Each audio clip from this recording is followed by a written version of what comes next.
सूरत कद्र का चांद की पहली को एक बार, ईशा के बाद बस एक दफा पढ़ के सो जाए, जब सोने लगे एक दफा पढ़ ले।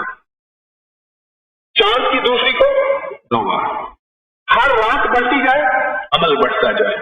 अब जरा सूरत इन्ना अंज़लना के कमालात का जरा थोड़ा सा तस्करा सुन लीजिए।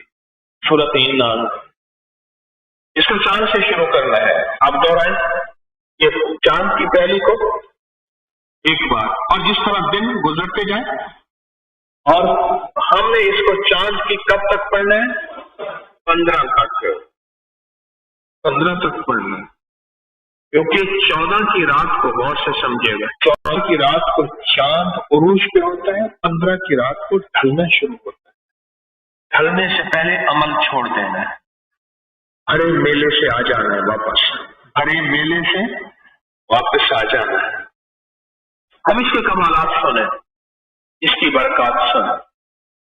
अब जो बंदा इसको पढ़ेगा और एक कोई तलब हो, कोई एक मसला हो, उसको दिल में रख के चंद महीने नहीं गुजरेंगे, या उसी महीने, या चंद दिन, या चंद महीने, बस चंद दिन यानी उसी महीने में अल्लाह उसका वो मसला हल कर देगा। सिर्फ एक बार सूरत इन्ना अंज़लना पढ़नी, बस चांद का इंतजार में रहना है कि चांद कब नजर आता है। आप ये सूरत इन्ना अंज़लना सोते वक्त पढ़ के सोचो, सोते वक्त पढ़ के सोचो। कोई एक चाहत, कोई एक मकसद, कोई एक मुराद, कोई एक मुश्किल, कोई एक आखिरी परेशानी या आखिरी मसला, वो कोई भी है, उसे दिल में रख लो। ऐसा गैबी निजाम मुतवज्जे होता है, यकीन जान। क्यों?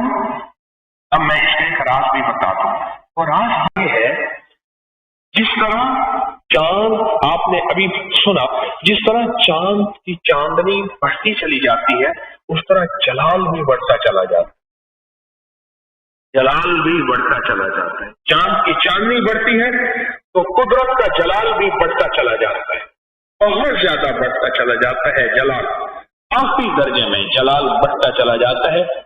बिल्कुल इसी तरह हमारी तादाद भी बढ़ती चली जाती है, तादाद भी बढ़ती चली जाती है, और उस बढ़ती हुई तादाद में अल्लाह की रहमत और अल्लाह का फजल, मेरे रब का करम भी उसी तरह मुतवज्जे होता चला जाता है। अनोखा अमल है,